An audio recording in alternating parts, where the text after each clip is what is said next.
live streaming YouTube 24 jam, UFA Live 24.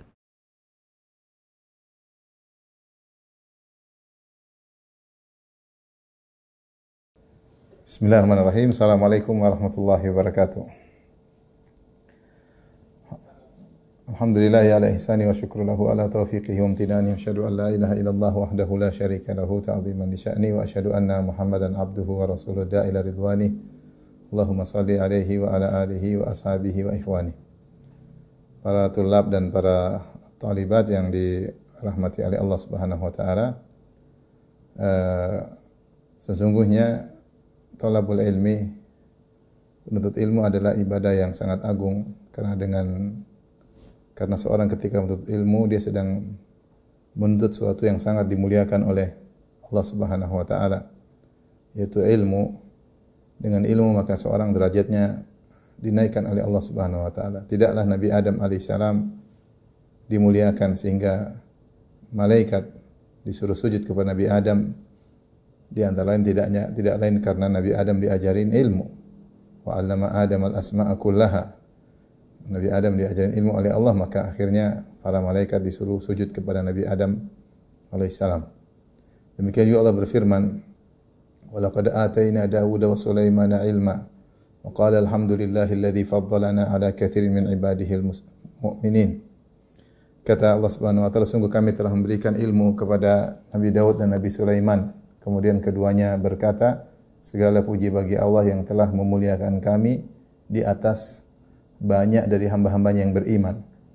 Yaitu Nabi Daud dan Nabi Sulaiman memuji Allah karena ilmu yang Allah berikan kepada mereka berdua. Dengan ilmu tersebut Allah mengunggulkan mereka di atas kebanyakan hamba-hambanya yang beriman. Isyarat kepada firman Allah yang lain, yarfa'illahu alladhina amanu minkum walladhina utul ilma darajat. Sungguhnya Allah mengangkat orang-orang yang berilmu di antara kalian, ya, beberapa derajat di atas orang-orang yang sekadar beriman tapi kurang ilmu.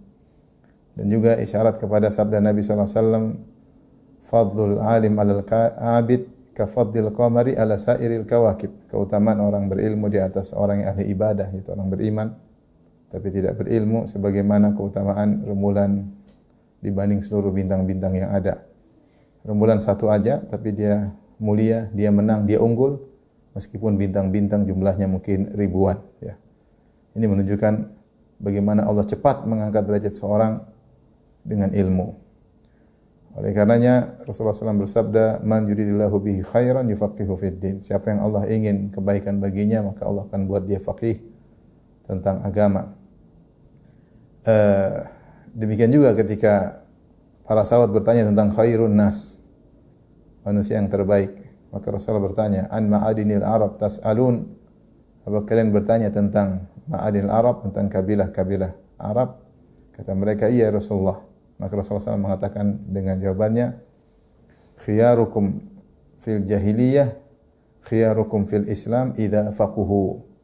Kata Nabi SAW, yang terbaik di antara kalian dahulu ketika zaman jahiliyah, sebelum datang Islam, dia juga akan menjadi terbaik ketika sudah masuk Islam, dengan syarat idza faquhu, jika dia belajar ilmu. Itu jika mereka belajar ilmu, faqih, maka mereka menjadi yang terbaik. Lihat di sini bagaimana Nabi SAW mengkaitkan keterbaikan dengan ilmu. Oleh karenanya orang-orang diberi ilmu adalah orang terpilih, di antaranya para anbiya, para rasul, para ulama, dan seterusnya. Kalau kita ingin bahas tentang keutamaan ilmu sangatlah banyak, tetapi maksud saya ilmu adalah sarana tercepat untuk dinaikkan derajat oleh Allah Subhanahu wa taala, dan dialah juga sarana termudah untuk masuk ke dalam surga, sebagaimana sabda Nabi sallallahu alaihi wasallam, man salaka tariqan yaltamisu fi ilman sahallahu bihi lahu tariqan ilal jannah. Siapa yang menempuh satu jalan untuk menuntut ilmu, maka Allah mudahkan jalannya menuju surga. Disebut khusus berjalan untuk menuntut ilmu, padahal ibadah-ibadah yang lain juga banyak dilakukan dengan berjalan, tapi Nabi khususkan penyebutan ilmu karena sebagaimana Allah berkata, karena memang menuntut ilmu adalah jalan termudah untuk meraih surga. Saking mudahnya masuk surga, saking mulianya penuntut ilmu, sampai kata Nabi, wa innal malaikata la tadau ajnihataha ridwan li talibil ilmi bima yasna. Sungguh para malaikat meletakkan sayapnya, malaikat yang terbang tinggi turun meletakkan sayapnya karena hormat kepada penuntut ilmu.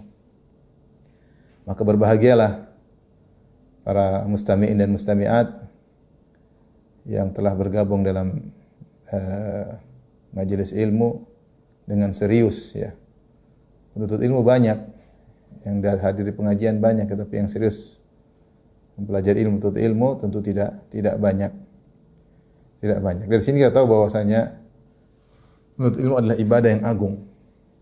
Itu tadi hanya sebagian kecil dalil yang saya utarakan sebagai mukaddimah dalam pengajian kita ini. Dan seperti diketahui jika suatu ibadah sangat agung, biasanya ujiannya juga berat. Ujian juga berat ya.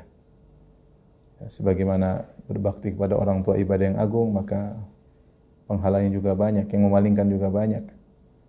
Ikhlas adalah ibadah yang sangat agung, yang memalingkannya juga sangat banyak.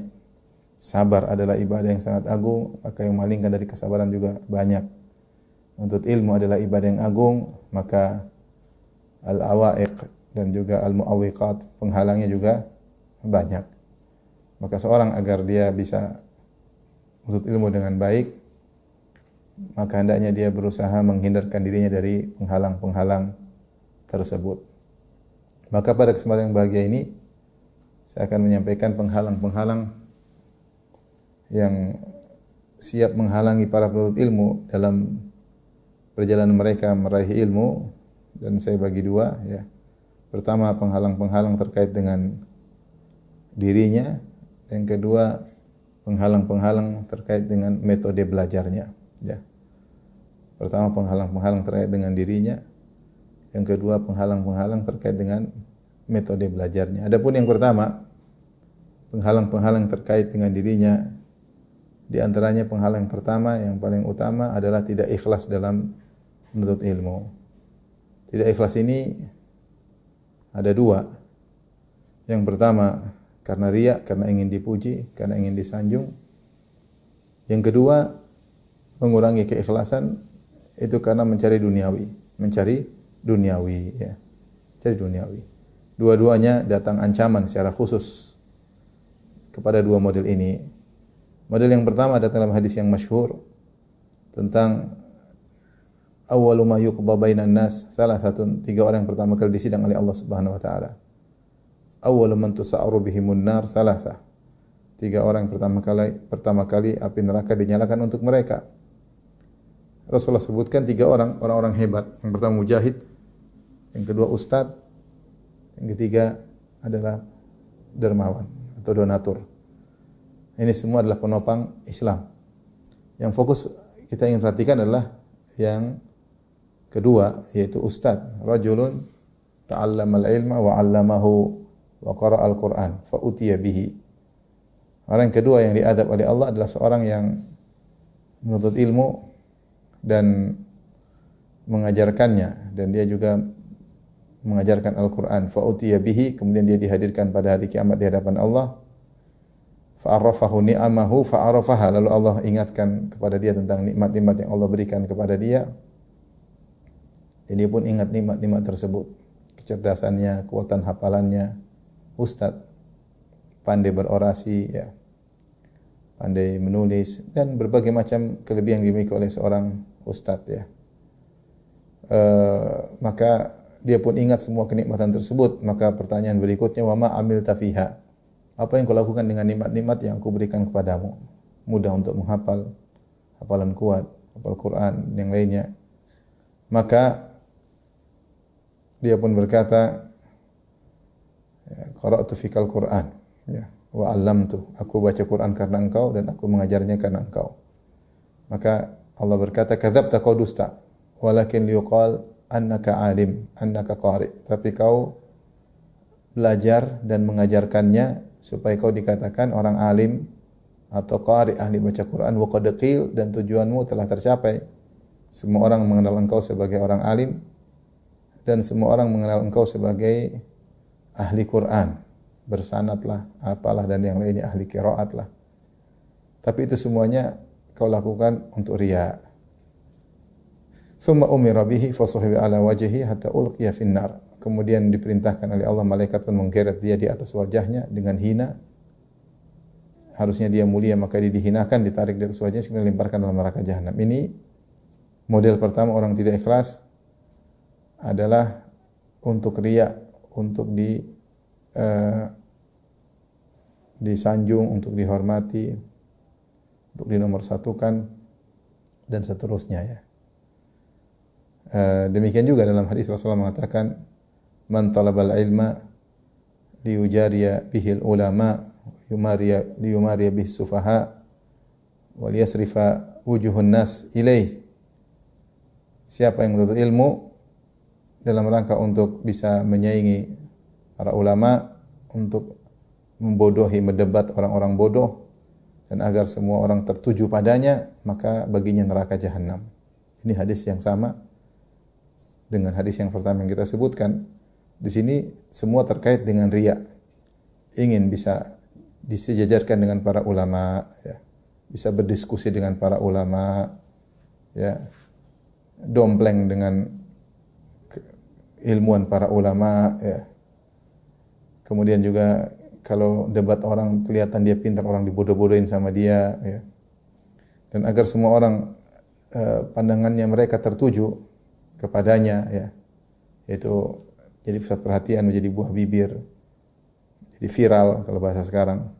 Tujuannya itu, ini semuanya riya. Ini adalah bentuk-bentuk riya diperinci oleh Nabi Shallallahu Alaihi Wasallam. Maka ini masuk neraka jahanam. Ini salah satu model penghalang yang sangat-sangat berbahaya.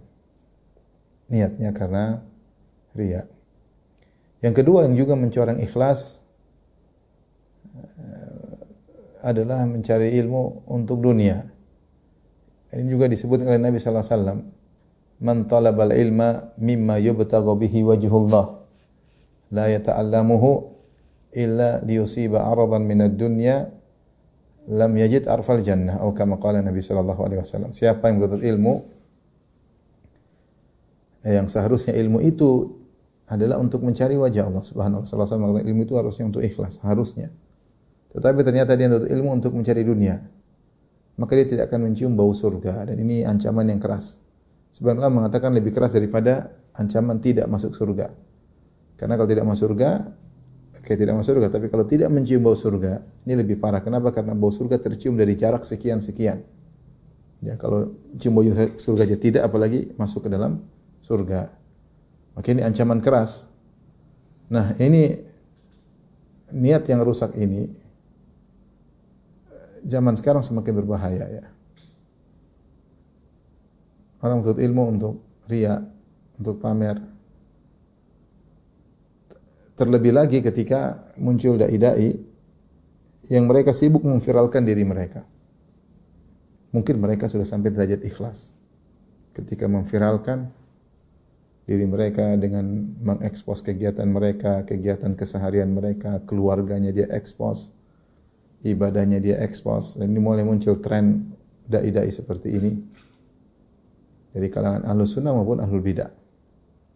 Tapi mungkin mereka, kita husnuzan mereka ikhlas karena mereka ingin dakwah semakin tersebar, sehingga metodenya membranding diri sehingga semakin berkualitas, semakin banyak followers. Niatnya agar dakwah semakin berkembang, meskipun ini tidak sesuai dengan manhajus salaf ya. Tetapi kita husnuzan, mudah-mudahan mereka ikhlas. Kemudian dilihat oleh para penuntut ilmu, kemudian ditiru.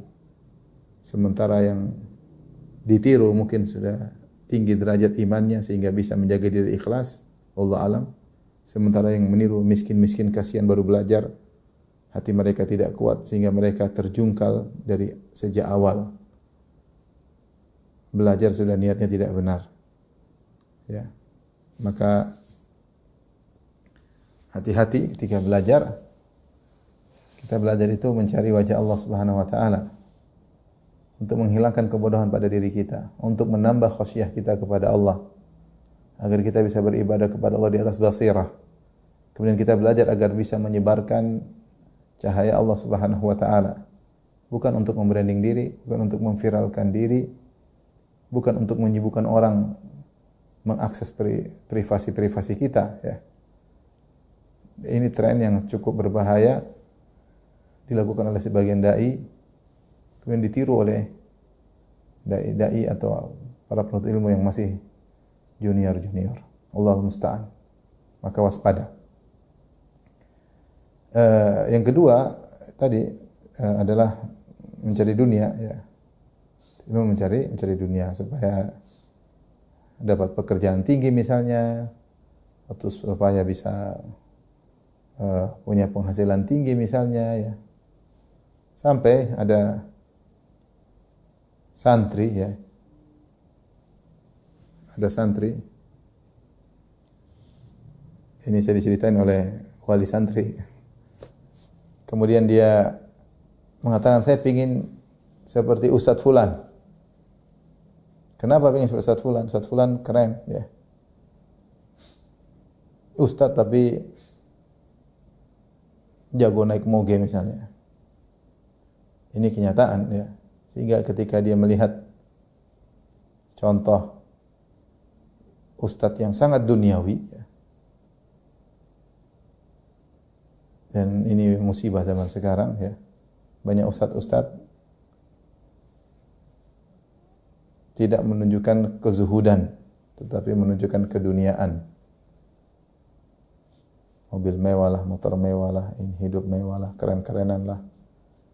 Sehingga santri-santri ketika melihat kehidupan glamor dari sang ustadz, ya, maka dia menuntut ilmu niatnya untuk itu. Ini kenyataan pahit yang terjadi zaman sekarang. Mereka lupa bahwasanya Rasulullah SAW mengajarkan zuhud, para sahabat mengajarkan zuhud. Tapi contoh real di depan mata, dai-dai, ustaz-ustaznya mengajarkan tentang kemewahan, baik di kalangan ahlus sunnah maupun ahlul bidah. Sehingga ini penghalang orang-orang tuntut ilmu sejak awal, maka yang mereka lihat dunia, maka waspada. Seorang jangan menuntut ilmu karena dunia. Berusaha untuk ikhlas, berdoa kepada Allah untuk ikhlas kepada Allah Subhanahu wa taala. Adapun dunia nanti yang datang, dia tidak cari, akan datang sendiri. Kalau Allah mentakdirkan dia tenar, dia viral, dia akan viral dengan sendiri tanpa harus dia cari. Adapun kalau dia cari viral, ingin terkenal, dia mungkin dapat.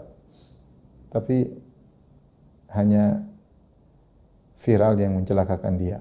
Sebagaimana tadi dikatakan kepada orang yang riya, wa qad qil, dan telah dikatakan engkau memang ahli baca Quran, dan telah dikatakan masyhur di kalangan masyarakat engkau adalah ahli ilmu.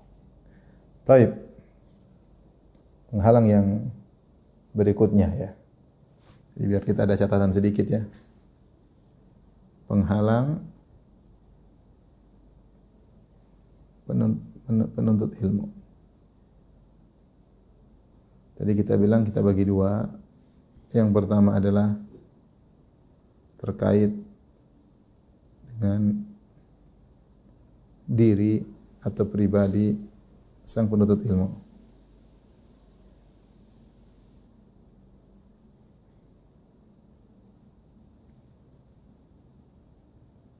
Yang kedua adalah terkait dengan metode menuntut ilmu.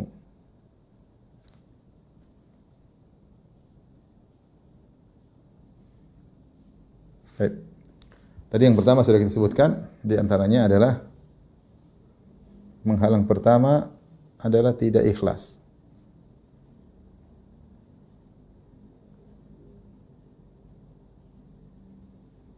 Dan tidak ikhlas tadi sudah sebutkan modelnya ada dua. Yang pertama adalah riya. Yang kedua niat mencari dunia. Dua-duanya telah datang dalil secara spesifik mengharamkannya. Tapi yang kedua di antara penghalang menuntut ilmu, yang kedua adalah malas. malas menuntut ilmu. Ini penyakit ya. Himmahnya tidak tinggi, semangatnya untuk menuntut ilmu bukan himmah yang aliyah ya. Hanya menuntut ilmu sekedar-sekedarnya, tidak semangat, tidak serius ya. Maka ini sulit untuk meraih keberhasilan ya. Orang yang bersusah payah terkadang belum tentu berhasil, bagaimana orang malas-malasan. Al-Imam Syafi'i pernah berkata, biqadril kaddi tuktasabul ma'ali. Faman talabal ula sahirul layali. Ya. Wa man ramal ula min ghairi kaddin adha'al umra fi talabil muhali. Tarumul izza thumma tanamu laylan yaghusul bahra man talabal la'ali. Kata Imam Syafi'i rahimahullahu taala, sesuai dengan kadar keletihan dan kesungguhan, maka akan diraih perkara-perkara yang tinggi. Kesuksesan akan diraih dengan kepayahan. Kita mengambil sebab ya. Sebab karena ilmu itu diraih ya. Bukan wangsit ya. Bukan wangsit ya. Wahyu sudah terputus. Maka harus semangat belajar ya. Bi qadril kaddi tuktasabul ma'ali. Berdasarkan kepayahan, keletihan maka akan diraih kesuksesan. Ya. Wa man talabal ula sahirul layali. Siapa yang mencari ketinggian maka dia harus begadang. Dia mendahulu menuntut ilmu begadang. Ya, waktu siang tidak cukup, butuh waktu malam lagi. Sampai di antara mereka ada yang salat witir di awal malam ya, karena khawatir ketiduran karena menuntut ilmu. Murajaah, menuntut ilmu. Dilakukan oleh para ulama ya. Wa man ramal ula min ghairi kaddin adha'al umra fi talabil muhali. Siapa yang ingin mencapai kesuksesan tanpa kepayahan, maka dia hanya buang-buang umurnya dalam mencari kemustahilan. Mau jadi orang alim yang berhasil, yang memberi faedah kepada masyarakat, yang ditinggikan derajatnya oleh Allah Subhanahu wa taala, kemudian dia malas-malasan, maka dia hanya buang-buang umurnya dalam meraih kemustahilan. Tarumul izza, kau ingin kesuksesan, kemuliaan, tsumma tanamu lailan, kemudian malam kau tidur, tidak begadang, tidak murajaah, tidak mengulang-ulangi pelajaran, tidak menghafal, tidak menyiapkan materi ya. Yaghusul bahra man talabal la'ali. Orang yang ingin cari mutiara dia harus berenang ke dalam lautan. Makanya dalam Sahih Muslim kalau tidak salah Yahya bin Abi Katsir mengatakan ya, la yunalul ilm bi rahatil jism. Ilmu tidak diraih dengan istirahat, dengan berleha-leha, Maka jadi penghalang zaman sekarang orang malas-malas untuk ilmu. Kita hidup di zaman sekarang yang potensi untuk malas-malasan sangat besar. Kalau zaman dahulu al-mughriyat yang yang menggoda sedikit karena tidak ada internet, duit juga tidak ada, hiburan tidak ada. Zaman sekarang Masya Allah, kontak mudah, connecting mudah, internet juga mudah, sosial media juga mudah, hiburan di mana-mana, aplikasi game sangat banyak ya. Dulu waktu saya belajar ya, kita lihat ada orang main game, kita aneh gitu. Dia main game, dia pun main game sembunyi-sembunyi. Main game bukan perkara yang haram, cuma lagi nuntut ilmu, lagi di Madinah, kemudian dapat beasiswa, kemudian main game, tentu agak gimana. Makanya orang dulu main game malu-malu. Main game sembunyi-sembunyi.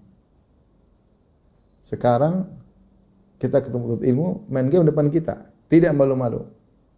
Tinggal pasang earphone, main game. Ngomong sini kadang main game berjamaah, bukan salat aja berjamaah, main game berjamaah. Keren sekarang game-game. Terus gimana mau rajin seperti itu? Ini penghalang zaman sekarang yang tidak ditemukan pada zaman dahulu ya. Dahulu tidak separah sekarang. Maka seorang menuntut ilmu harus rajin, ya. Rajin mendengar, rajin memahami, rajin mencatat, rajin semuanya. Ya. Sehingga dengan izin Allah dia akan berhasil, ya. Dia akan berhasil. Oleh karenanya kawan-kawan dahulu yang saya kenal yang berhasil, mereka orang rajin-rajin. Sehingga mereka memberi faedah kepada masyarakat. Memberi faedah kepada masyarakat dengan ilmu yang benar, dengan ilmu yang penuh barakah. Adapun kalau tidak serius, maka bisa jadi memberi viral tapi ternyata bukan ilmu yang berkah, bukan ilmu yang berkah. Maka seorang berusaha, ya, karena dia sudah masuk dalam link jalur penuntut ilmu, maka dia serius. Ini untuk ilmu ibadah. Sebagaimana ibadah-ibadah yang lain pahalanya berbeda-beda, salat aja berbeda-beda antara satu dengan yang lainnya. Bukan kalau Rasulullah mengatakan inna rajula la yansarif min salatihi fama kutiba lahu illa nisfuha aw thuluthuha aw rubu'aha aw khumusuha ila tus'uha aw syuruha. Seorang selesai salat dia tidak catat pahalanya kecuali cuma setengah atau sepertiga atau seperempat atau seperlima, seperenam. Artinya tidak semua pahalanya sama. Ada orang cuma dapat setengah, ada yang dapat cuma seperlima, sepertiga. Bahkan Ibnu Taimiyah mengatakan dua orang kanan kiri salatnya sama berdampingan tetapi pahalanya antara keduanya seperti antara langit dan bumi. Kenapa? Karena kualitas salat mereka berdua berbeda. Maka demikian pula menuntut ilmu. Menuntut ilmu antara satu dan yang lainnya ini ibadah, sama-sama ibadah, tapi pahalanya berbeda. Yang satu serius, yang satu enggak serius. Makanya kalau kita baca para ulama, kita malu, sangat malu ya. Kita ini siapa, jauh dari mereka. Tapi kita baca agar kita tersemangati, termotivasi. Lihat Imam Syafi'i umur 7 tahun sudah hafal Quran. 10 tahun sudah hafal Muwatta. Subhanallah. Ibnu Hajar disebutkan membaca Mu'jam Tabrani, ya, ribuan hadis antara zuhur sampai asar atau waktu yang singkat. Membaca kitab-kitab sunnah dalam beberapa pertemuan dia baca dan baca serius. Bagaimana semangat mereka? Lihatlah Imam Nawawi rahimahullahu taala. Disebutkan Imam Nawawi, beliau nuntut ilmu agak terlambat. Tentang umur 16, umur 17. Kemudian beliau wafat umur 45. Beliau nuntut ilmu terlambat ya. Kemudian wafat pada umur belasan tahun beliau nuntut ilmu ya. Intinya disebutkan dalam sehari beliau menyampaikan dars atau menghadiri dars 12 mata pelajaran. Beliau sampaikan dan beliau suka menulis. Sehingga wafat di usia muda tapi meninggalkan khazanah ilmiah yang luar biasa. Kenapa? Karena semangat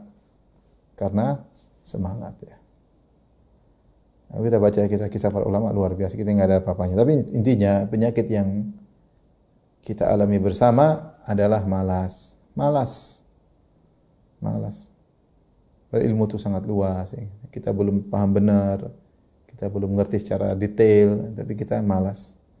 Oleh karenanya jangan lupa berdoa dari kemalasan. Allahumma a'udzubika minal ajzi wal kasal.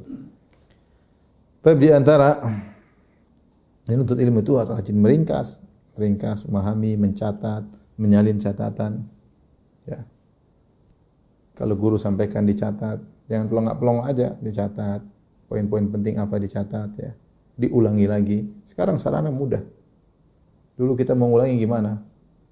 Kita pakai kaset juga nggak bisa. Sekarang tinggal taruh rekaman, putar YouTube, semua ada, tinggal catat ulang. Ustadznya bisa dipercepat, bisa diperlambat. Kalau zaman sekarang mudah, tinggal mau catat atau tidak itu masalahnya. Mau diringkas atau tidak, mau dipahami atau tidak secara detail. Jadi harus rajin, harus rajin. Dulu kita punya kawan,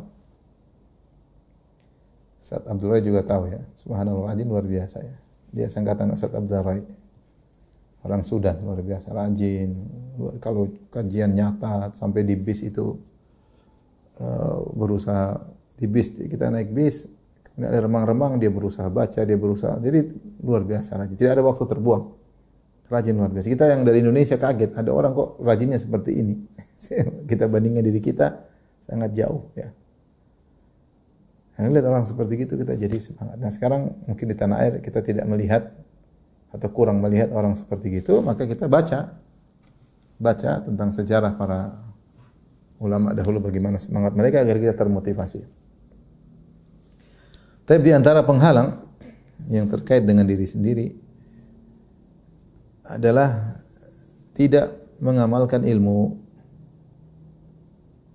Tidak mengamalkan ilmu. Nah, ini penyakitnya orang Yahudi. Penyakit orang Yahudi. Makanya dikatakan al-maghdub alaihim, yang dimurkai oleh Allah Subhanahu wa taala. Kenapa? Karena tidak mengamalkan ilmu yang telah mereka ketahui, ya. Maka dimurkai, ya. Allah memberi perumpamaan yang jelek tentang mereka.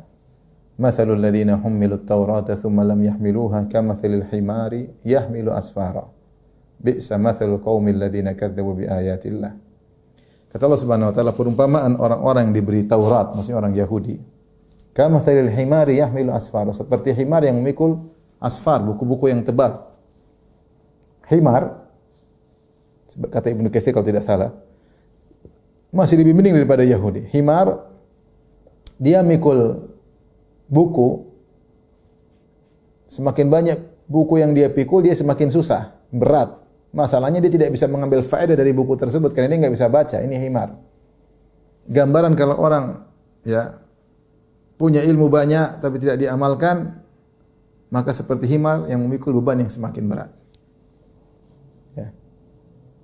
Nah, kata Ibnu Katsir, Yahudi lebih parah. Yahudi dia ngerti isi buku tersebut, namun dia tidak mengamalkannya. Kalau himar mungkin masih ada uzur, dia nggak ngerti. Yahudi lebih parah, dia ngerti. Maka orang yang sudah berilmu, dia tidak mengamalkannya, maka seperti himar tadi, dia hanya memikul beban yang semakin berat pada hari kiamat kelak. Dan Rasulullah SAW bersabda, Al-Quran hujjatun lak au alaik. Al-Quran itu adalah hujjah yang membelamu, au alaik, atau yang menjadi bumerang menyerang engkau pada hari kiamat kelak. Mengerikan. Ya. Oleh karenanya Rasulullah menyebutkan di antara orang-orang yang diadab di alam barzakh, rajulun utiyal Quran, atahullahul Quran, Allah berikan Al-Quran kepada dia, bahwa yanamu bihi fil lail wa lam ya'mal bihi fin nahar, atau kama qala Nabi sallallahu alaihi wasallam. Malam dia tidur, siang tidak diamalkan. Diadab di alam barzakh. Ya. Kenapa ilmunya tidak diamalkan? Dan Asy-Syatibi menyampaikan bahwasanya seluruh dalil-dalil yang datang tentang keutamaan ilmu itu maksudnya ilmu yang berbuah amalan. Ilmu yang berbuah amalan, bukan ilmu yang tidak membuahkan amalan. Karena ilmu yang tidak membuahkan amalan tercela. Maka penuntut ilmu berusaha menjalankan ilmunya sedikit demi sedikit, ya, karena mungkin yang dia dapatkan banyak, mungkin dia tidak bisa, dia sedikit-sedikit. Penting dia berusaha mengamalkan. Ya, dan di antara tathbitul ilm, mengkokohkan ilmu dalam hati dengan mengamalkannya. Maka seorang berusaha mengamalkan. Mulailah menuntut ilmu, ada namanya puasa sunnah dia kerjakan, sedekah dia kerjakan, salat tahajud dia kerjakan, kalau enggak salat witir dia kerjakan. Ada lisannya bertasbih, bertahlil, ada waktunya dia baca Al-Quran, berbakti kepada orang tua, menyambung silaturahmi. Dia amalkan, baik kepada pasangan hidup, sayang kepada anak dan istri, kalau wanita, taat kepada suami. Amalkan ya, amalkan. Jangan untuk ilmu tidak diamalkan. Seperti ada seorang datang kepada saya, ya, orang berpangkat dari kalangan angkatan bersenjata, ya, nangis. Padahal pangkatnya tinggi. Saya bilang, Pak, kenapa nangis? Istri saya, Ustaz, istri saya begini. Ngeluh tentang istrinya. Saya bilang, Pak, udah istri Bapak ikut pengajian aja, diajak pengajian biar berilmu. Kata orang polisi ini, ya, istri saya ketua pengajian, ketua panitia pengajian. Subhanallah.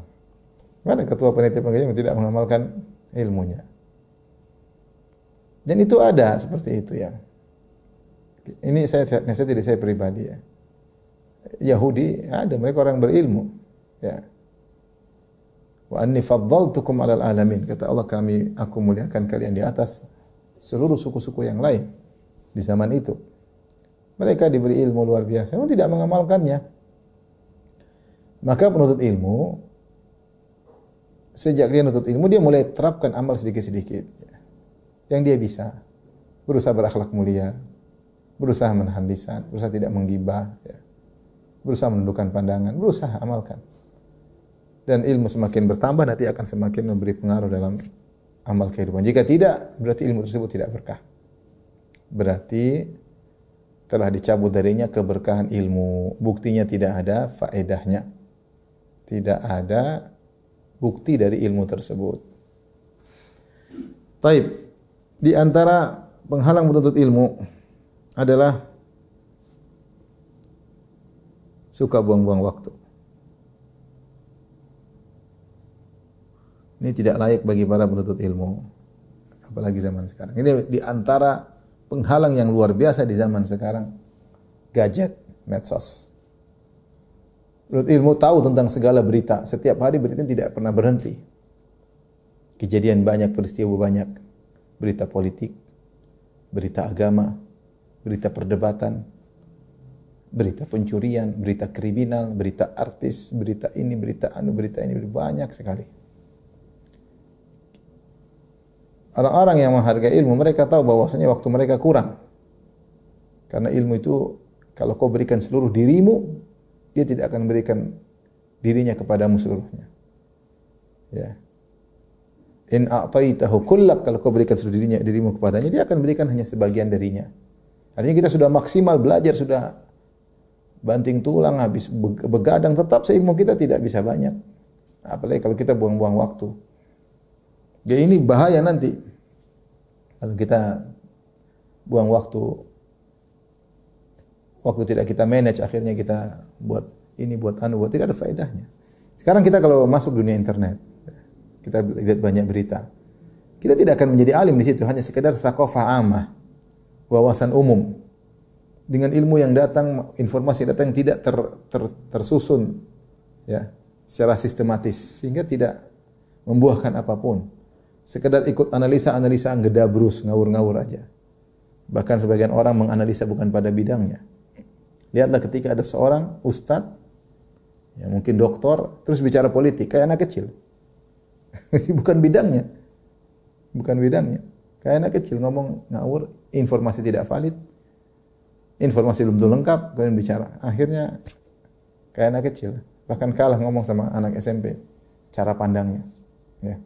Dan itu benar, saya ketemu dengan anak SMA, SMP, mereka cara pandangnya lebih tepat daripada seorang ahli agama kemudian berbicara yang pada bukan bidangnya dengan informasi yang tidak akurat dan tidak lengkap.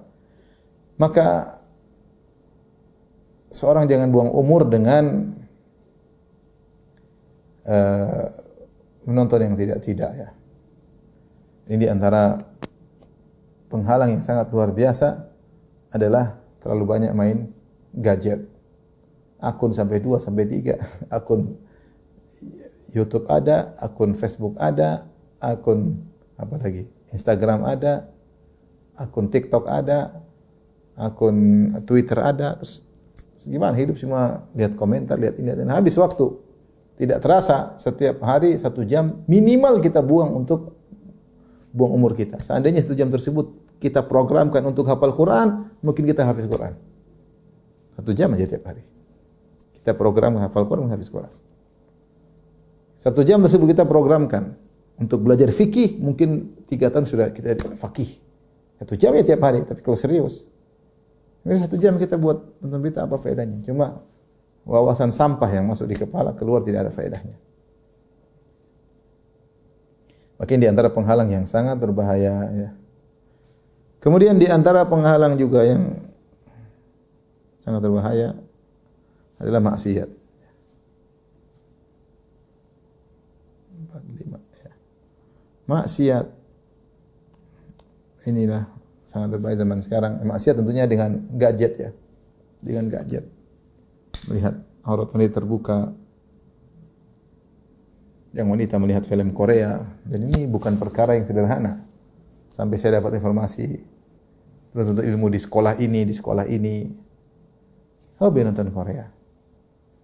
Penuntut ilmu wanita suka nonton film Korea. Penuntut laki-laki nonton Hollywood. Ya. Tapi kalau bukan penuntut ilmu oke lah. Mungkin ini penuntut ilmu itu maksiat ya. Terus kita maksiat ya, kalau kita tidak istighfar akhirnya nanti ya alhamdulillah kalau istighfar. Kalau tidak istighfar menganggap biasa sehingga tidak malu-malu lagi ya. Sampai ada yang dai berdalil dengan film. Saya pernah baca yang berdalil film, dia mengatakan, lihatlah bagaimana yang dilakukan oleh bintang film ini dalam filmnya ini. Subhanallah, gimana? Berbicara tentang agama dalilnya film. Ini aneh ya. Menunjukkan dia hobi nonton film ya. Harusnya dia malu, kalau nonton film dia malu. Tapi ini penghalang, ini maksiat. Lihat aurat terbuka, wanita terbuka auratnya. Ini di antara penghalang ilmu. Kemudian di antara mungkin tinggal dua lagi saya sampaikan. Di antara penghalang menurut ilmu, ya, yang keenam,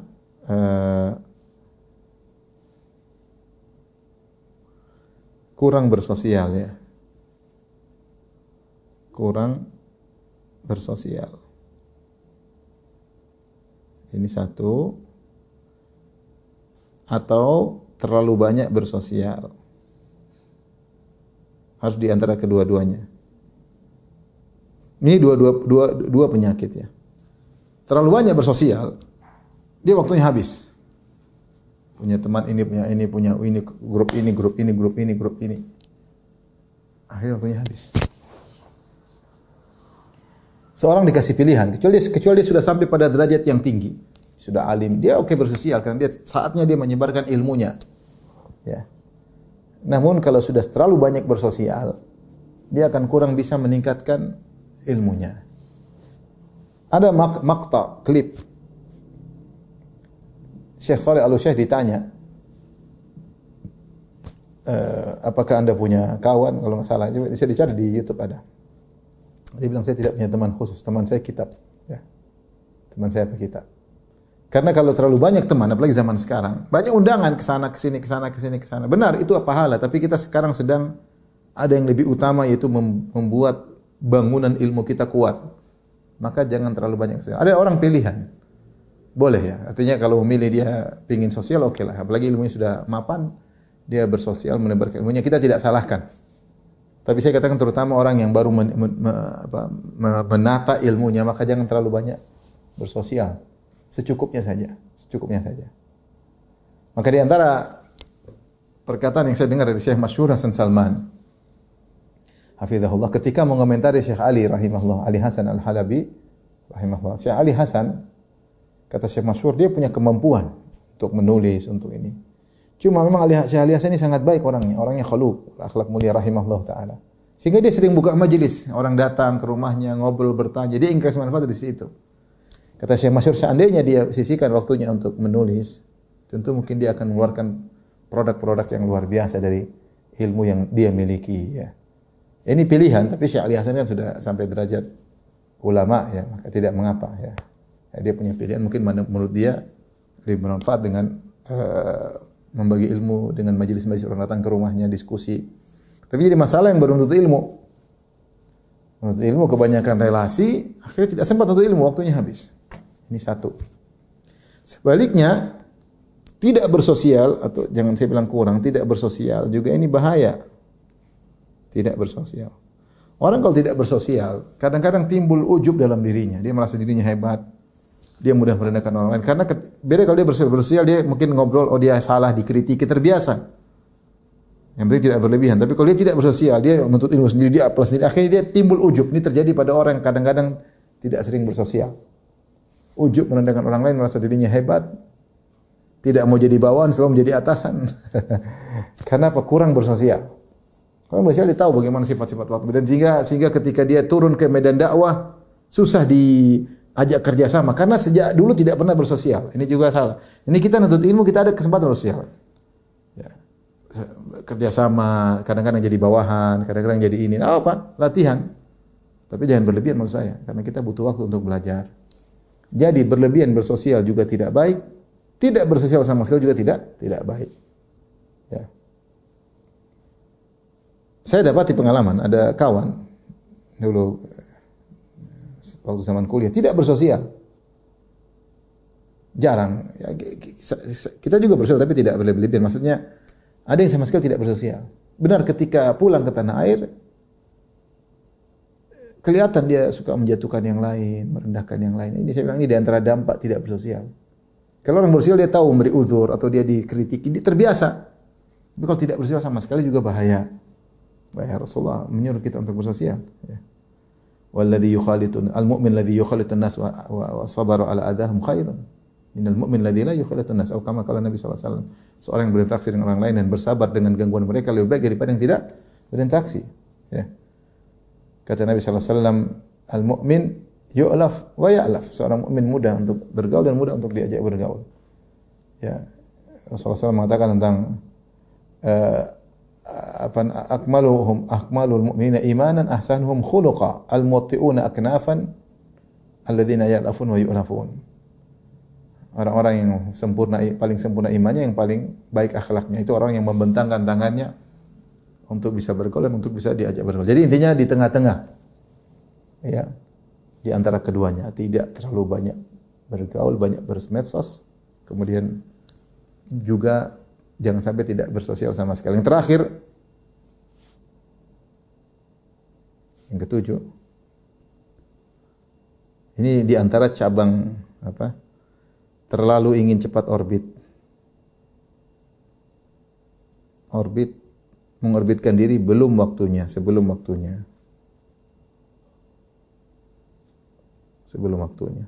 Dulu ada perkataan para ulama mengatakan tazabbaba qabla an yatahasram. Itu ini ibarat artinya anggur tersebut langsung jadi zabib. Tahu zabib, anggur yang kering, sebelum melewati fase hasram. Hasram itu maksudnya hamid, yaitu kecut. Jadi anggur itu pertama dia muncul, dia kecut dulu, baru kemudian manis jadi anggur, setelah itu kering jadi zabib. Apa zabib? Apa namanya? Kismis. Jadi kismis sebelum melewati tahapan kecut dulu ya. Ini sekarang banyak penuntut ilmu masih. Jadi kalau kita menuntut ilmu, bukannya kita dilarang berdakwah, tapi kecil-kecil, skala kecil, keluarga, musalah-musalah kecil. Ini belum apa, kemudian sudah bergaya, pakai gaya ini, kemudian YouTube bikin akun. Astagfirullah. Belum apa-apa ya akhi, nanti belum bisa apa-apa. Nanti akan menyesal suatu hari ke depan. Masih ada, biarkan yang ahli dulu. Nanti belajar dulu yang kecil, musalah-musalah kecil. Nggak usah langsung bikin tenar, bikin akun, kemudian bikin tim. Kita tahu diri bahwasanya kita masih banyak kekurangan. Biar yang senior-senior lebih dahulu. Nanti ada saatnya engkau seperti itu.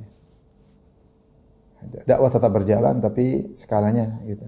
Jangan langsung pengin terkenal, pengin viral, pengin top. Ini pengaruhnya ke niat. Maka dahulu dikatakan demikian, pengin terkenal sebelum waktunya ya. Sudah waktunya pun jangan pengin terkenal, tapi maksudnya sudah saatnya tampil, tidak mengapa. Tasaddur, sudah saatnya tampil. Disebutkan, saya baca sebagian ulama disebutkan tentang nanti saya cek lagi. Roma Hurmuzi dalam kitabnya Muhaddisul Fasil punya bab tentang dulu para muhaddisin mereka tidak menyampaikan ilmu kecuali umur 40. Artinya mereka merasa umur tertentu baru saatnya mereka menyampaikan ilmu. Ya. Sampai sebut ada seorang datang ke Baghdad ingin mencari Imam Ahmad. Imam Ahmad tidak terkenal waktu itu. Kemudian tahun depan, ini disebut oleh Ibnu Jauzi dalam Manaqib Imam Ahmad, ketika tahun depan dia datang lagi, Imam Ahmad sudah majelisnya paling ramai ketika itu, karena ketika itu disebutkan Imam Ahmad umurnya sudah 40. Dia mulai yatasaddar, dia mulai tampil menyampaikan, ilmunya sudah matang, dia sampaikan. Ini penyakit sekarang, banyak orang baru belajar, udah mulai membantah ini, mulai tampil dengan bergaya dengan macam-macam. hindari. Kita nggak pingin sejak awal niat kita kacau. Kalau zaman dulu oke lah, zaman dulu orang dakwah karena tidak perlu YouTubean ya. Dan silakan dakwah, tidak dilarang.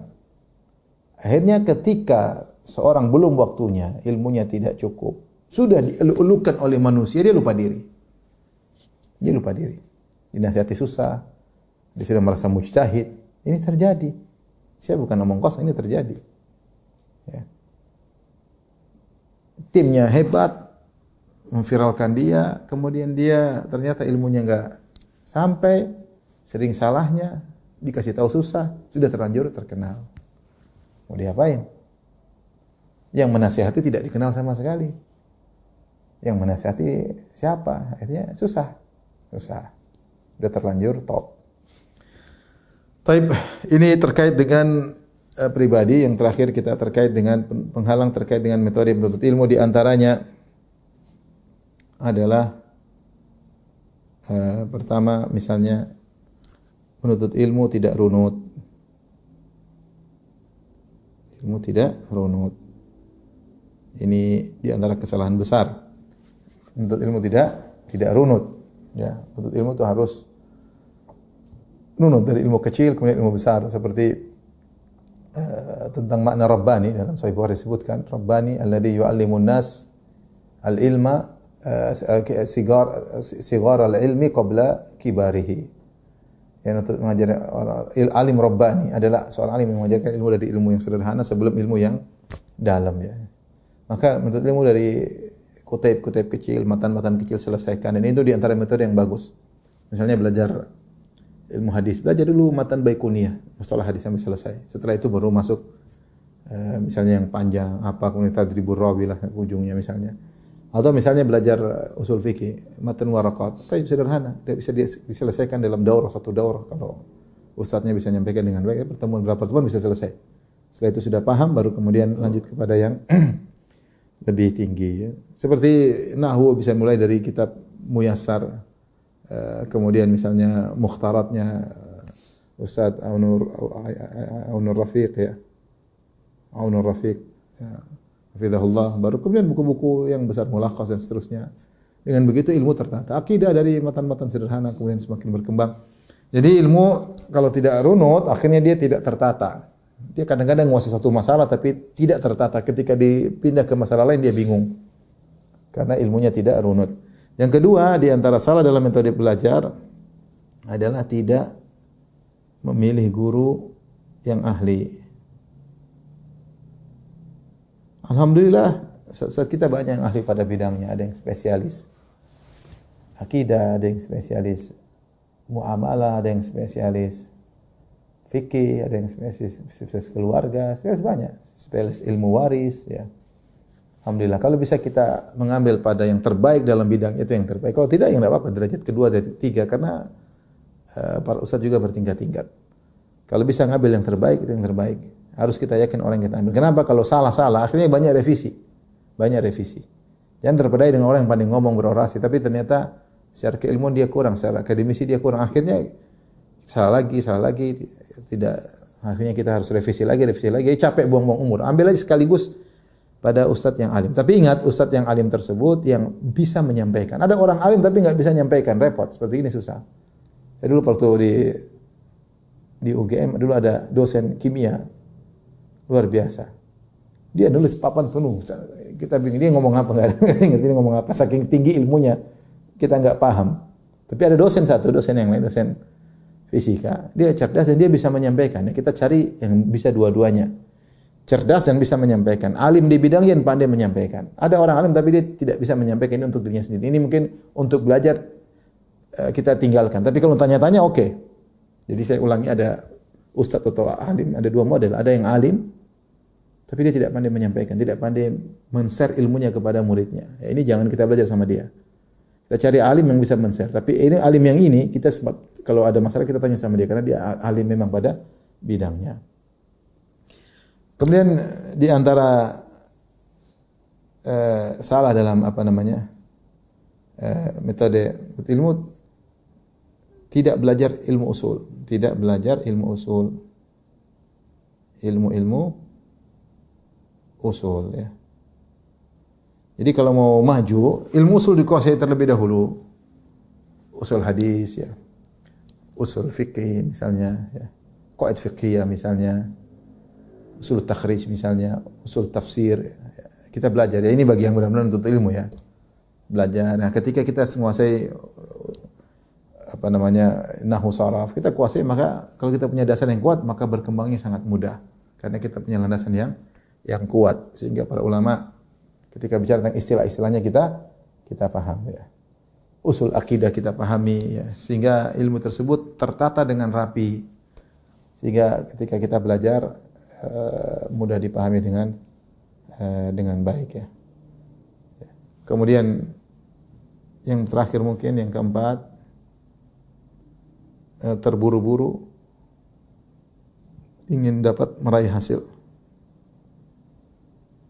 Ilmu itu tidak bisa terburu-buru, pelan-pelan, diulangi lagi, murajaah lagi, ulangi lagi, murajaah lagi ya. Sehingga hasilnya akan nampak meskipun belakangan ya, hasilnya akan nampak meskipun belakangan ya. Maka berusaha memahami ilmu dari landasannya sehingga ilmu tersebut bisa paham. Baru kita baca fatwa. Kadang-kadang kita langsung masuk ke fatwa, kita tidak tahu metodenya sampai ke fatwa tersebut. Kita hanya baca produk. Produknya orang awam oke lah, tapi kalau kita menuntut ilmu, kita berusaha menelusuri kenapa sampai dia berkata demikian, karena kita memahami usulnya. Demikian saja, Allah alam bisawab, karena waktu sudah selesai dan materi juga sudah selesai. Saya kembalikan kepada moderator. Wallahu ta'ala alam bisawab.